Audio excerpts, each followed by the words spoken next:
menos 2 años. Y bajo ese criterio, no solo que debe haber el duelo, sino que debe haber la austeridad. La austeridad del país entero debe manifestarse en esta grave crisis que estamos pasando. Y la austeridad también supone el siguiente principio, la solidaridad. De manera que duelo, austeridad y solidaridad deberían ser los 3 ejes en el cual se oriente las acciones del gobierno nacional, de los gobiernos locales y de los ciudadanos en general. Este es el eje rector de lo que se debe hacer en el país a partir de la situación que estamos viviendo.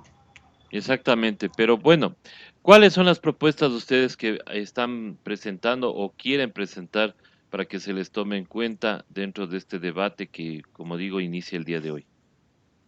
Verá, el presidente Moreno en un diálogo muy cordial con el presidente de Estados Unidos le decía que la crisis del Ecuador es económica, es social y es sanitaria. De acuerdo. Lo que le faltó decir a Moreno es que la crisis también es de gobernabilidad.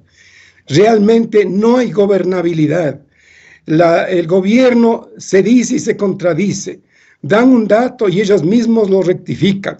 Y luego se enojan cuando la prensa saca a luz una serie de realidades. Y se enojan más cuando la prensa a nivel internacional pone en ridículo al país, porque es el país ahí el que pierde.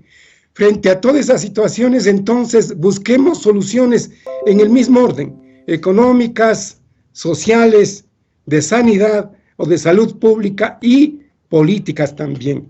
Veamos en lo económico. Miren, en lo económico lo fundamental es que los sectores más pudientes del país asuman buena parte de la responsabilidad. Aquí cabe una reflexión. Los bancos, cuando hacen su informe anual, dicen que han perdido. ¿Qué es pérdida para un banco o para los sectores más poderosos? Es ganar menos. En el año no han ganado 800 millones, han ganado 600. Eso es pérdida para ellos, lo cual en estricto sentido no es pérdida, es ganar menos. Y ahora en los tiempos de crisis lo que se pide es que la banca, sobre todo, ponga su contribución. ¿Cómo la pone? Primero, bajando las tasas de interés. No puede ser que la gente que esté endeudada tenga que pagar a las mismas tasas de interés. Eso hay que reducirlas significativamente. Si usted mira los cuadros de cada banco, la tasa que le pagan al que ahorra es de 3, 4, 5%. La tasa que le cobran por los créditos que el banco da es de 12, 15, 16 y más por ciento. Es decir, hay una diferencia entre una tasa y la otra, que se llaman activa y pasiva, de más de 10 puntos en dolarización, lo cual es una barbaridad. No podemos compararnos, obviamente, con Estados Unidos, pero solo para tener un dato. En Estados Unidos la diferencia entre una tasa y la otra no pasa de 3, 4 puntos. ¿Cómo puede ser que aquí tengamos una diferencia tan grande? Eso explica la ganancia formidable de los bancos. Entonces, la primera línea es: hay que reducir las tasas de los bancos, hay que achicarlas notablemente, hay que reducir los costos de operación de los bancos, las tarjetas de crédito no deberían costar, hay que reducir las tasas que cobra por todos los servicios la banca nacional, primera cosa. Segunda cosa, hay que poner en vigencia, porque también está en peligro la dolarización. Hay que poner en vigencia el dinero electrónico que tanto protestaron en la época de Correa, que debe ponerse en vigencia el dinero electrónico a tasa cero, obviamente. El uso del dinero electrónico no debería costar. No lo han puesto en vigencia los bancos porque quieren cobrar, porque de todo pretenden sacar partida, sacar negocio, sacar lucro. Y ahora que tanto nos hubiera servido, ¿no? Claro, en este momento sería utilísimo, pero ahí está los pequeños, grandes intereses de este sector privilegiado del país. El otro es que hay que subir el encaje bancario en el Banco Central de los bancos. Estimados amigos, vivimos un oligopolio bancario. El Banco Pichincha y el Banco de Guayaquil seguramente significan el 60, el 70% de los clientes en el país. Entonces es fácil que este oligopolio se ponga de acuerdo y aproveche las circunstancias para seguir sacando beneficio a su negocio. Eso de que den 10 millones o 5 millones, dizque para superar la crisis, es insuficiente. Esa es una limosna que dan ellos para quedar bien con el pueblo, con sus clientes. Lo de fondo es cuánto la banca va a ser restringida para que sus utilidades no sean tan fabulosas como han sido en todos los años anteriores. Entonces hay que regular de mejor manera la banca. Hay que poner en vigencia el dinero electrónico. Hay que aumentar el encaje bancario porque hay el peligro de desdolarización. El encaje bancario en el Ecuador, según estaba yo revisando algunos datos, es uno de los más bajos de la región. Los bancos apenas ponen el 2%. Hasta el 5% de su capital está en el Banco Central. ¿Por qué no subir eso? ¿Por qué no subirle al 10, al 14%, al 10 o más por ciento? Entonces la banca tiene que ser restringida. Ahí hay un primer sector. Un segundo sector, las telecomunicaciones. Las grandes empresas que son extranjeras, Claro y Movistar, deben bajar sus servicios telefónicos. Debe haber tasas que sean acorde a la crisis que vive el país. No se puede seguir pagando tanto por el servicio telefónico, que ahora lo usan todos los ecuatorianos, pero las tasas deben bajar. Es igual que la banca. Las dos grandes empresas tienen ganancias millonarias cada año.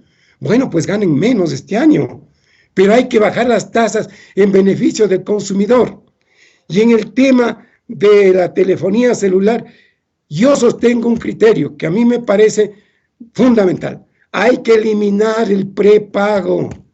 El prepago es la alcahuetería para el gran mercado de teléfonos celulares robados.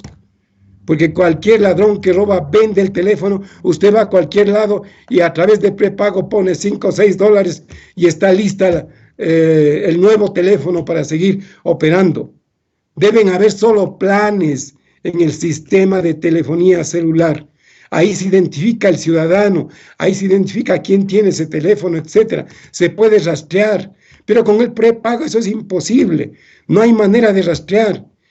Entonces debe eliminarse el prepago, debe bajarse las tarifas y debe aumentarse, de ser necesario, la contribución de estas compañías al Estado cuando estamos viviendo un momento de crisis. El otro sector que hay que abordar es las grandes empresas. Las grandes empresas deben hacer también sus sacrificios. Mire, mi estimado César, aquí se habla mucho de subsidios y se dice que hay que eliminar los subsidios. Correcto, eliminemos los subsidios.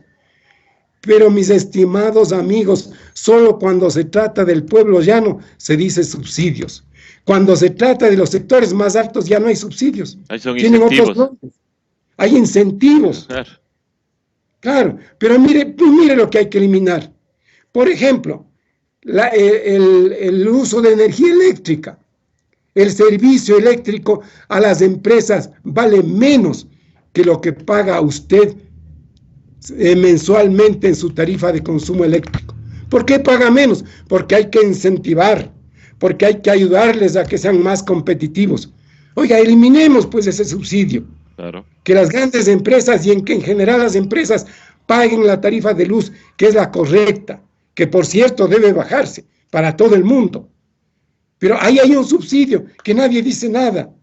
He oído, no sé si será cierto, habría que investigar que, por ejemplo, clubes profesionales como el Emelec y el Barcelona en Guayaquil no pagan energía eléctrica cuando hacen programaciones a cuenta de apoyar al deporte.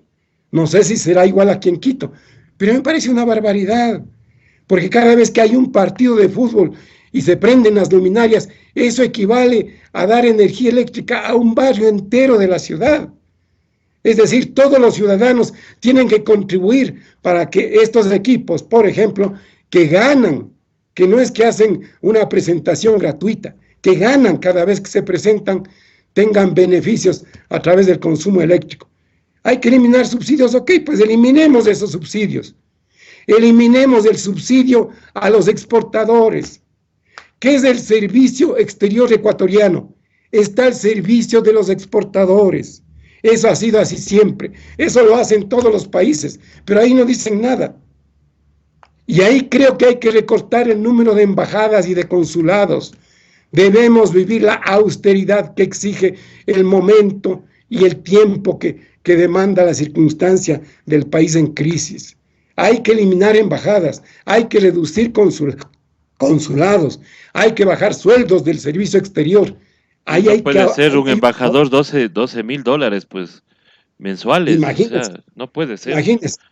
Y empezando por revisar a los familiares de quienes están en el gobierno. Y a quienes meten dentro de la embajada también, pues, porque ahorita esa embajada en España, por ejemplo, tiene una gente que hasta está cantando, en vez de estar trabajando, se le ve cantando rancheras en otros compromisos, pero sigue ganando sueldo y nunca ha ido a la embajada. Claro. Y Claro, poner hay que a gente, todo eso. hay que revisar y poner a gente que realmente defienda los intereses de la gran mayoría del país, no de su círculo minoritario, como el embajador en España, que hasta menosprecia y ridiculiza a los habitantes de Guayaquil, lo cual es una ofensa y una burla para el país. Ese tipo de representantes tenemos.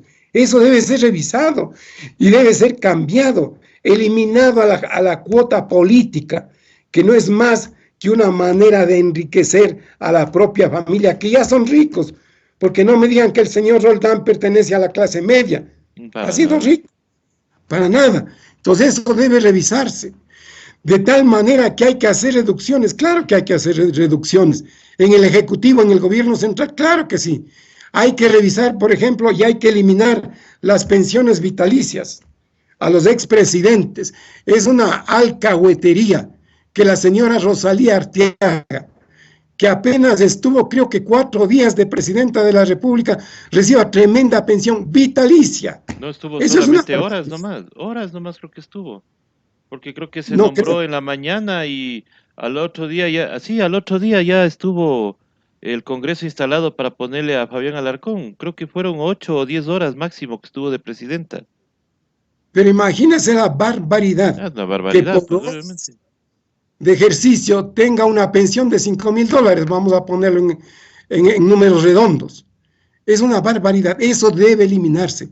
Pero mi estimado César, debe revisarse y eliminarse todas las pensiones vitalicias, no solo de los expresidentes o exvicepresidentes, las que da el gobierno, porque hay muchas pensiones que da, por ejemplo, a los deportistas. Y yo estoy de acuerdo que fueron una lumbrera, que hicieron gran cosa por el país, pero en este momento que, como dije al inicio, estamos en un momento de duelo y de solidaridad y austeridad, no cabe que se sigan dando esas pensiones. Por ejemplo, Jefferson Pérez, una de las glorias del país, nadie lo duda, una marca que será muy difícil de volver a repetir. Ya, perfecto, se le ha dado una pensión vitalicia, pues hay que revisar. De lo que yo tengo entendido, Jefferson Pérez tiene una vida más que cómoda, más que cómoda. Estuve hace algún tiempo en Cuenca y en una esquina me mostraban un edificio de apartamentos que decían que era de Jefferson Pérez. A lo mejor no es, a lo mejor es, pero no hay duda que tiene una posición muy cómoda, pues. Hasta es figura del Banco Pichincha y me imagino que cada vez que él sale, el banco le paga. Entonces, mis estimados amigos, la solidaridad implica dejar esas pensiones vitalicias que para alguna gente solo les sirve para comprar caramelos y revisar aquello y suprimir en el caso que haya que suprimir. Entonces hay que revisar las pensiones vitalicias. Es probable que un excombatiente, un soldado excombatiente, necesite la pensión vitalicia, correcto. Por supuesto. Vive a lo mejor solo de eso. Pero mis estimados amigos, que un general que está en servicio pasivo, que recibe una pensión igual de casi $5.000, reciba también la pensión vitalicia, no me parece correcto, cuando hay gente que se está muriendo de hambre en el país. Cuando hay mismos militares que no han sido reconocidos como héroes, como por ejemplo los héroes de Paquisha, ellos no están reconocidos dentro del listado de héroes nacionales. Entonces debería Por eso, revisarse totalmente. esta crisis debe servirnos también para revisar nuestras conciencias desde el punto de vista de la solidaridad que no es caridad, que también ahí vale la pena aclarar. La caridad es vertical y eso es lo que quieren hacer los bancos con los aportes. Mira que te doy, recuerda que te doy. Y entonces el pobre tiene que agradecerle, casi besarle la mano al que le da. Así no es. Aquí es solidaridad. La solidaridad es horizontal. Yo apoyo a este que no tiene porque siento su dolor, porque participo de que como ecuatoriano me duele ver la miseria en Guayaquil o la miseria en Quito o en cualquier parte del país. Tiene que, lo que se haga en esa materia, ser una dimensión de solidaridad, no de caridad, tampoco de aprovechamiento político. Yo hago tal cosa, entrego víveres en un barrio o en otro y me tomo la foto para la próxima campaña. Eso es denigrar el sentido del apoyo y el verdadero sentido de la solidaridad.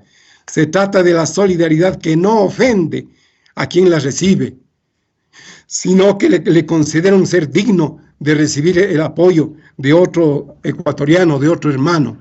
Entonces, el gobierno tiene que hacer sacrificios, claro que sí, y dentro de eso, permítame expresar para seguir avanzando en términos de lo económico. Debemos entrar en un régimen de austeridad.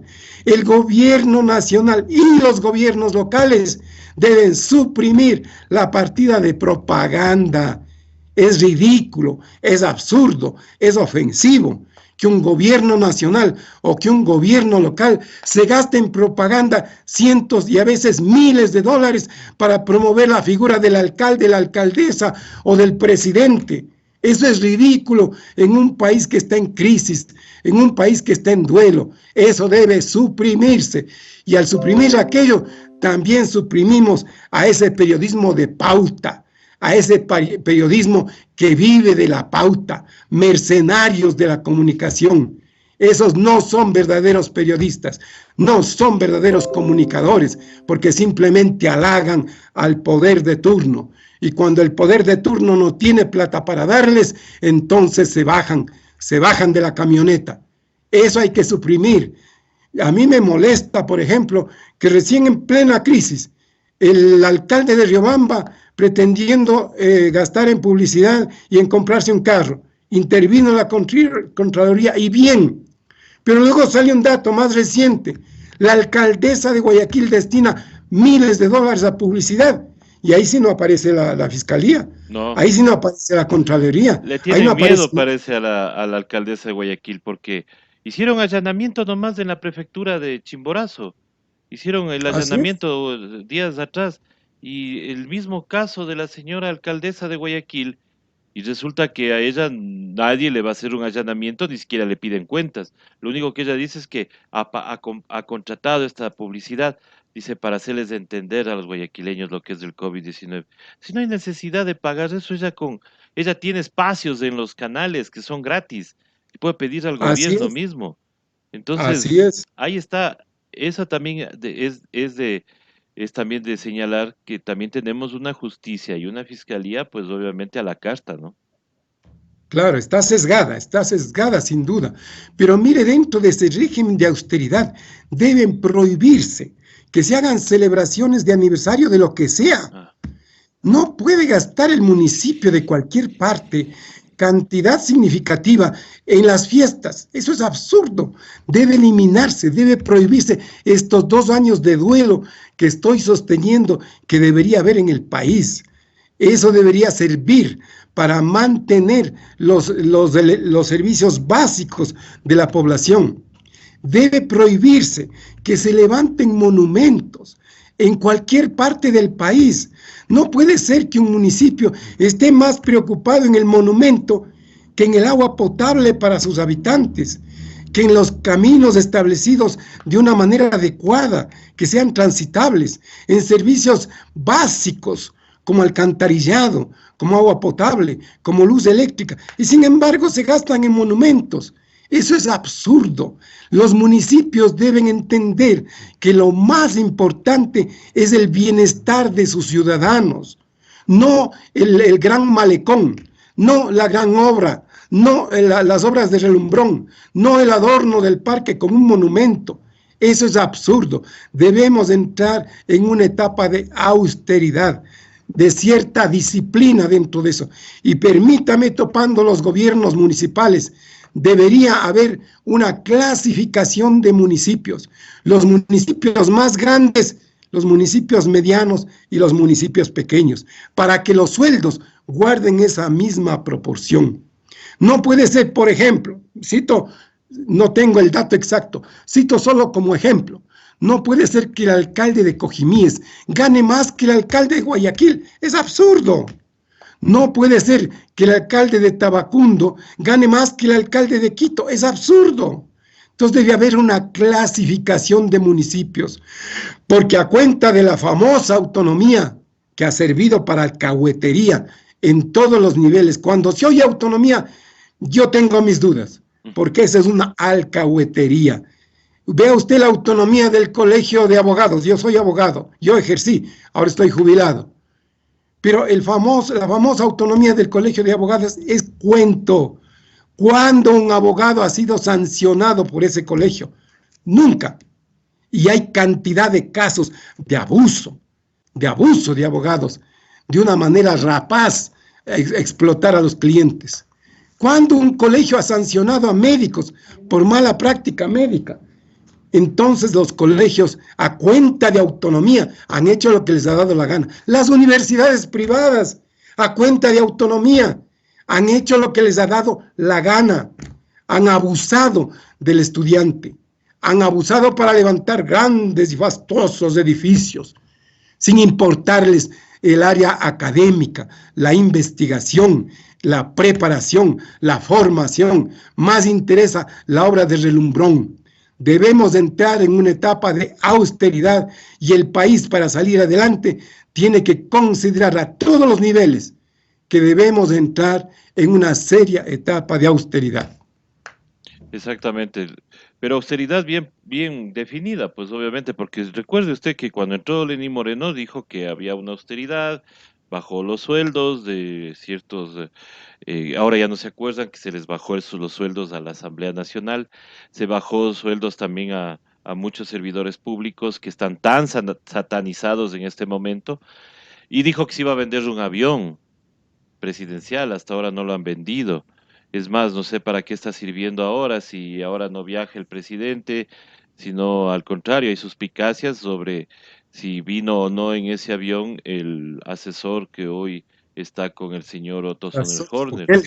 Claro, el asesor que era de Claro, Bukele. Entonces, claro. todo eso debería entrar en una verdadera cuenta de austeridad, diríamos nosotros.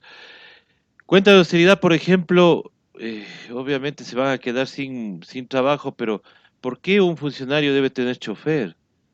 Obviamente los choferes deberían estar solamente para las actividades exclusivas de la institución. Por ejemplo, digo yo, los señores Claro, de Ban Ecuador que tienen que salir al campo, van con un chofer, obviamente, porque no pueden ellos manejar los bienes del Estado, sino gente que esté calificada. Pero todas esas cosas deberían revisarse, pues, y no a la loca sacar gente por sacar, como ha hecho este gobierno. Ahí están las claro. consecuencias de lo que estamos viviendo. Se sacó un montón de gente del Ministerio de Salud, se acabó con el control de epidemias en Guayaquil y ahí está las consecuencias. Hoy tenemos un brote de dengue hemorrágico, inclusive dentro de la misma pandemia que estamos viviendo, o sea, es patada sobre el echado, como digo yo, y todas esas cosas que no se han hecho sin planificación.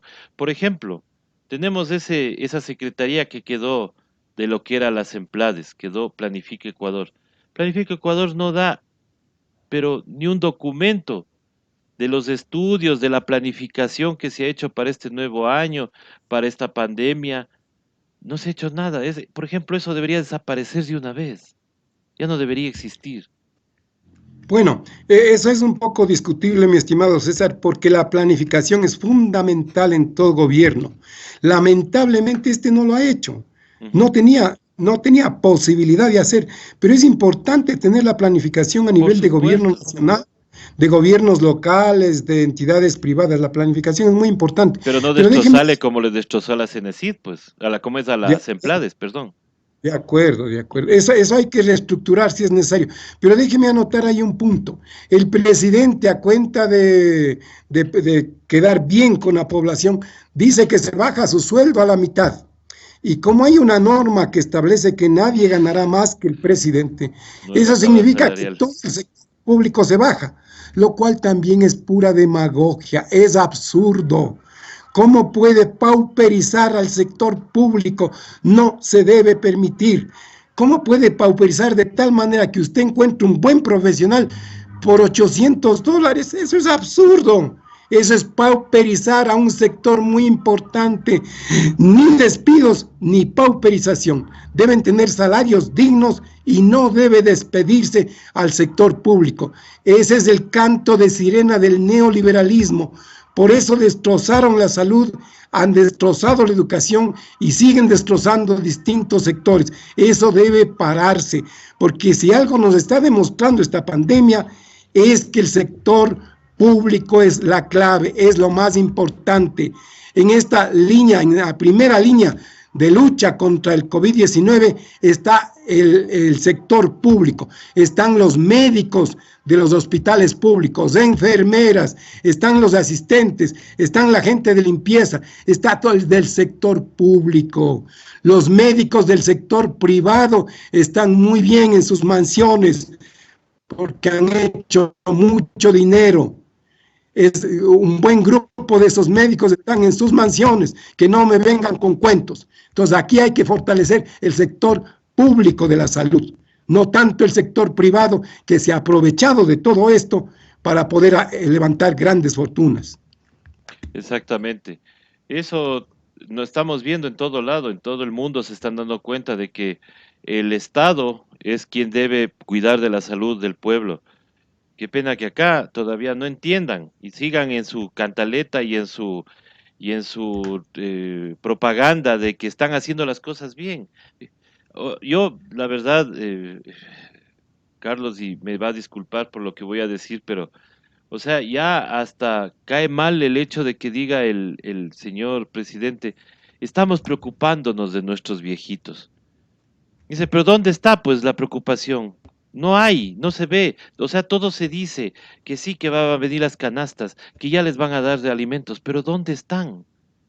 No hay, Así no hay es, absolutamente nada. Estamos viendo así que es. ayer el hospital Enrique Garcés, del hospital Espejo, los trabajadores salieron a reclamar. Y aparte de eso, encima más vienen con la payasada de que el ministro de Trabajo a decir de que no es enfermedad profesional el COVID-19, saltándose totalmente la legislación del Instituto Ecuatoriano de Seguridad Social, la legislación de riesgos de trabajo, porque ellos debían haber analizado, ellos debían haber hecho el estudio, no el Ministerio de Trabajo. Ellos no tienen nada que ver ahí, porque el seguro de riesgos del trabajo es quien carga con todo digamos, con todo el peso de una enfermedad profesional. Y eso nadie está reclamando ahora. Bueno, lo que pasa es que, mire, yo cada que oigo, que veo, me desilusiono más del gobierno, porque el gobierno está realmente, en cierto modo, digamos, usando ahora términos que están de moda, está infestado de gente tonta, de gente boba, de gente que no sabe, de gente que dice por decir las cosas. Usted escucha a un ministro hablando de la pandemia cuando es lo que menos sabe porque es abogado, por ejemplo. No hay los epidemiólogos. A propósito, déjeme decir que le escuché hace poco al rector de la UTE y hay una deficiencia de epidemiólogos en el país. Por lo menos faltan 200 epidemiólogos para cubrir en algo las necesidades del sector público. Y faltan también gente que esté en el área sanitaria. Por eso vinieron todos los despidos, entonces mire cómo estamos sufriendo las consecuencias. Votaron a una cantidad de médicos cubanos, que son los que más han ayudado en este momento en Europa, los que mejor gestión han hecho, y aquí los votamos. Es una barbaridad. No pedimos ayuda a China, no pedimos ayuda a Cuba, pero sí a Estados Unidos, que tiene el peor manejo de la epidemia, de la pandemia, perdón, el peor manejo de la pandemia. Tiene ya como cerca de 60,000 muertos, más que todos los muertos que hubieron durante Vietnam, que duró muchos años.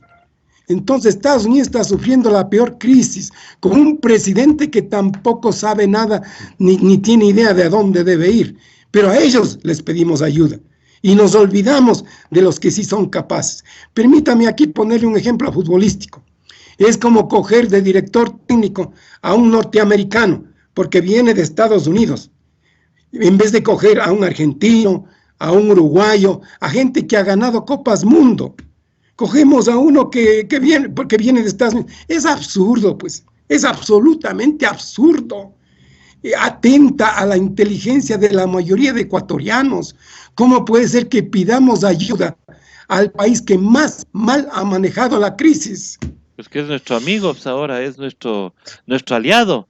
Entonces ahora a China lo que hacemos es pedirle solamente préstamos, pero por ahí asoma un agencioso que quiere meterle un juicio a China por el COVID-19, haciendo lo mismo que está haciendo Trump en Estados Unidos, justificando su falta de manejo de esta pandemia en Estados Unidos, quiere echarle la culpa a los chinos. Lo mismo quieren hacer acá, pero claro, le cogieron a un agencioso que para colmo es hasta socialista. Oh, pero es una vergüenza de la izquierda, pues Enrique Ayala es una vergüenza. Lo ha sido desde hace mucho tiempo, pero acabó de desnudarse en la crisis que fue la crisis social que tuvimos en octubre, cuando el país entero expresó su molestia, su indignación y su inconformidad con el actual gobierno. Y ahí salió a luz pues un video en donde él daba sesudos consejos al gobierno, llenos de cinismo, ¿no? Entonces yo no creo que nadie tenga ningún respeto por alguien que ahora hace la payasada de querer enjuiciarle a China. No tiene sentido. Así es. Bueno, estas propuestas son, claro, obviamente las del pueblo. Veamos si en este debate de la Asamblea Nacional pueden incorporar algo de esto. Ojalá pudieran topar a los banqueros, porque parece que les tienen miedo a los señores banqueros. No quieren toparles un centavo. Así me parece. Sí, y entonces hay que, ojalá, ya digo, en el debate que ya nos aprestamos a escuchar en las próximas horas, y empiecen a coger sugerencias, pues, porque no solamente ellos saben, pues también el pueblo el que está día a día, el que sufre día a día lo que está pasando, deberían escucharle también, pues, porque Claro. es bonito, así como el señor Roldán se queja del señor Rincón, de que dice que está en Miami detrás de una cámara y no ha sentido. Bueno, él también que venga al pueblo, pues a que vea lo que se siente, no tener trabajo, no tener un sueldo fijo, no tener ingresos, que los negocios estén cayendo, que los negocios estén cerrados, porque no Así hubo es. una planificación desde un inicio. No con esto quiero decir que estamos apoyando que el 4 de mayo abramos todo, no, no, no, no. No estamos listos ni siquiera para Claro. abrir el 4 de mayo. Qué pena, hubiera sido chévere si hubiéramos tenido un gobierno que se hubiera preocupado por la prevención, teniendo a la mano la información desde enero. Nuestro primer caso acá se descubrió el 29 de febrero Así es. y no se Pero dieron cuenta. así es. Estimado César, nos queda bastante por participar de algunas cosas. Solo voy a lo Dígame. social nada más, Ajá. para ir al segundo gran capítulo. En cuanto a lo social, lo primero que hay que procurar defender es el empleo. El empleo es lo fundamental, no es votar del sector público. El sector privado no los va a coger, también está votando. Entonces hay una grave crisis de desempleo en el país. De la tasa que teníamos antes, ahora se ha incrementado exponencialmente. ¿Qué es lo que hay que hacer? A mí me parece, por ejemplo, que todos tenemos que volver a mirar a la tiendita de barrio, que ahora está ganando protagonismo. Mirar, y hay que crear y hay que resucitar muchas de estas cosas que teníamos ahí a la mano en el barrio, la tienda, la sastrería, la zapatería, el salón de belleza. Eso hay que volver a recuperar, porque esa es la manera como se debe hacer. Un nuevo país en cierto modo. La crisis nos ayuda a pensar desde abajo y no mirar desde arriba. Lo que pasa es que las soluciones están vistas desde arriba, pero hay soluciones que se pueden ver desde abajo. Hay que ayudar a incentivar la economía popular y solidaria, la economía del artesano, la economía del pequeño emprendedor, la economía de los sectores medios. Entonces ahí hay muchas cosas que se pueden hacer. Le menciono algunas, muy pocas, de las tantas que se pueden ir elaborando. Por ejemplo, el tema de la limpieza de los edificios públicos debe estar en manos de asociaciones de economía popular y solidaria, como habían algunas que se manifestaban en la época de Correa. Hay que volver a hacer eso.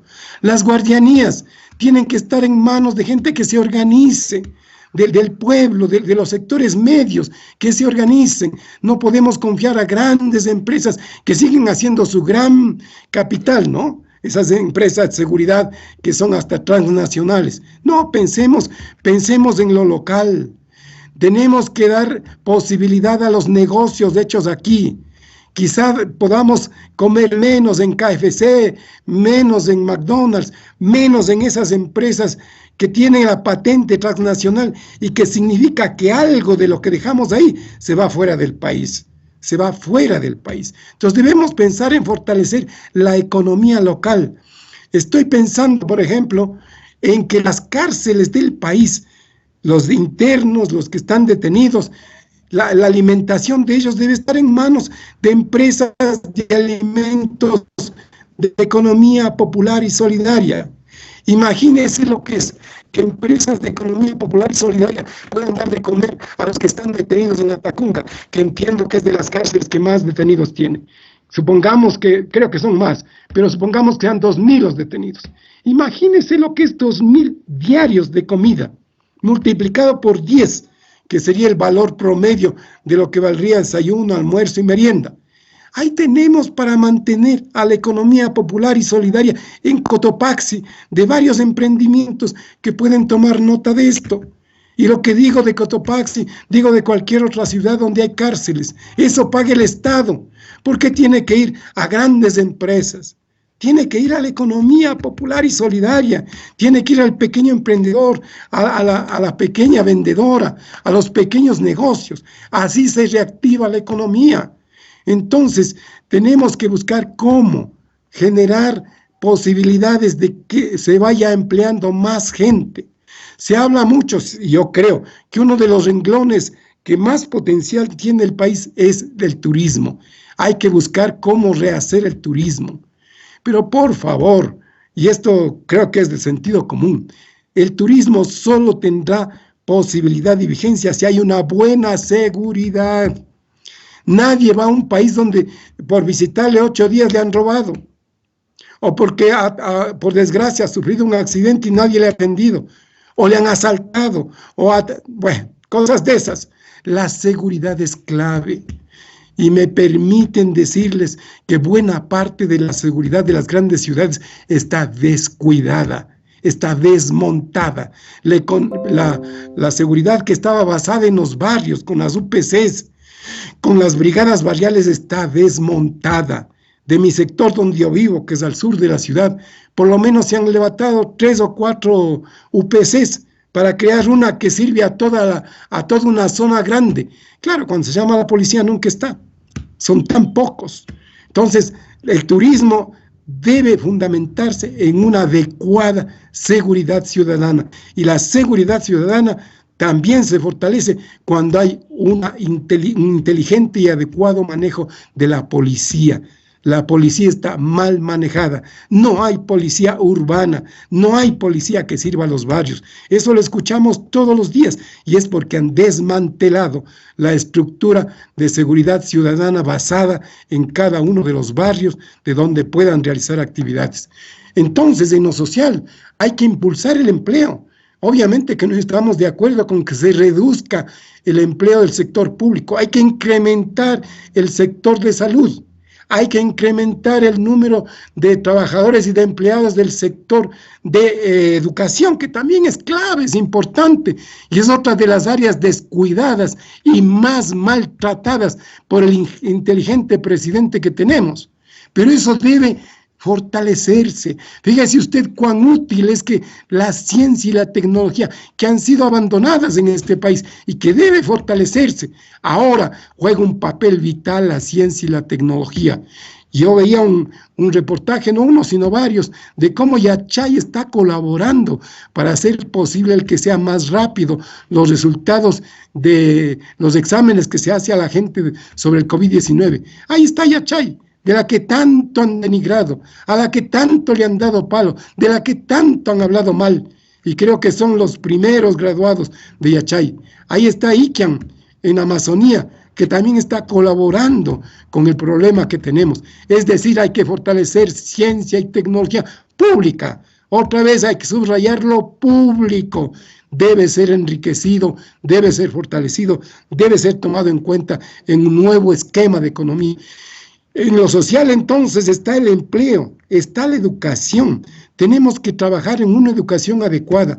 A mí me causa molestia que la ministra de Educación dice, esa es tesis del neoliberalismo, que se arreglen los privados, que los privados vean cómo, mire, yo soy abuelo, yo tengo un nieto en un colegio, en una escuela privada aquí al sur de Quito.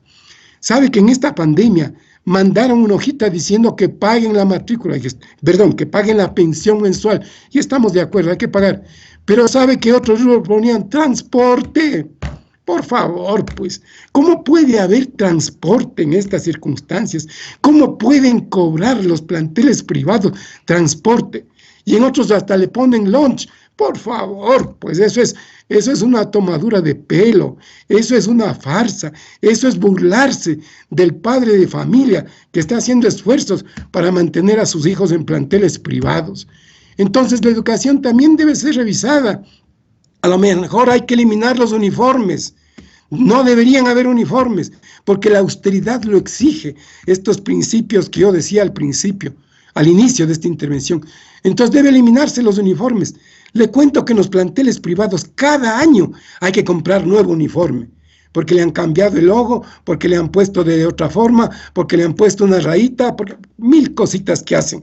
1000 patrañas para que los padres de familia se endeuden cada año en uniformes cuando les quedan todavía buenos los del año anterior y podrían usar 2 o 3 años. Pero no, hay que cambiar cada año. Y le piden uniforme de gimnasia, uniforme de parada, uniforme del diario. Por favor, pues son gastos. Y los mismos es en los libros, Carlitos, los mismos en los libros.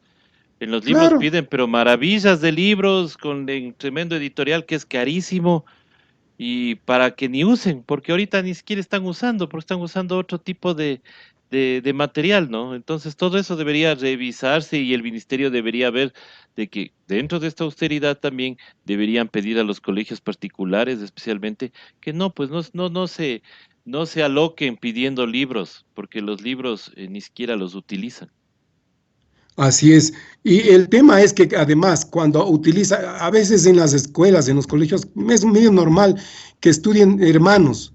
Entonces el libro que usó su hermano ya no sirve para el nuevo, porque le dicen no, que tiene que usar el libro que le han mandado este año, que tiene que usar los útiles que han mandado este año, y les quedan un montón de cosas, pues quedan cartulinas, quedan lápices, quedan un montón de cosas que se compran según lo que piden.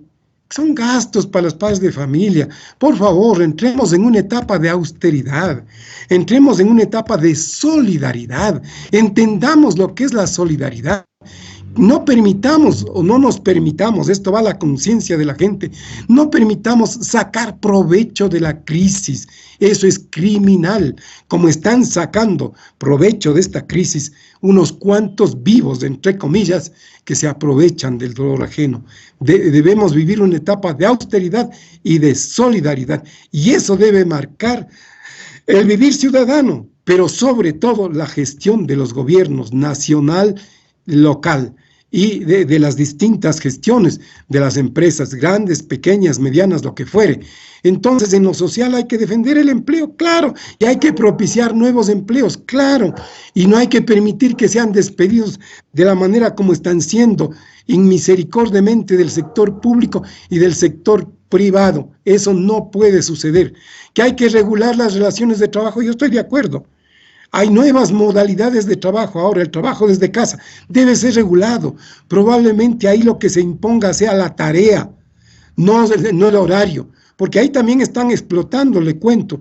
Yo conozco de gente que está siendo explotada ahora, pues. Si trabajaba 8 horas, que era lo normal, ahora está trabajando 10, 12 y más horas. Ya casi no tiene descanso, porque está obligada a cumplir determinadas funciones que le han puesto en la oficina y que se ha llevado a casa. Tampoco. Se está abusando del sistema de trabajo en casa. Entonces debe ser regulado mediante tareas, que se pague por tarea, ya no por hora, no por horas determinadas, sino que se pague por tarea. A lo mejor hay que revisar las nuevas modalidades de trabajo. De acuerdo, estamos viviendo nuevas realidades, pero todo tiene que ser pensado en proteger, en ayudar y en fortalecer al sector de trabajadores, a la gente que pone su esfuerzo, a la gente que pone su trabajo.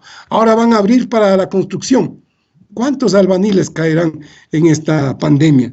Pero claro, los albañiles no ganan cuando se venden los apartamentos o se vende el edificio.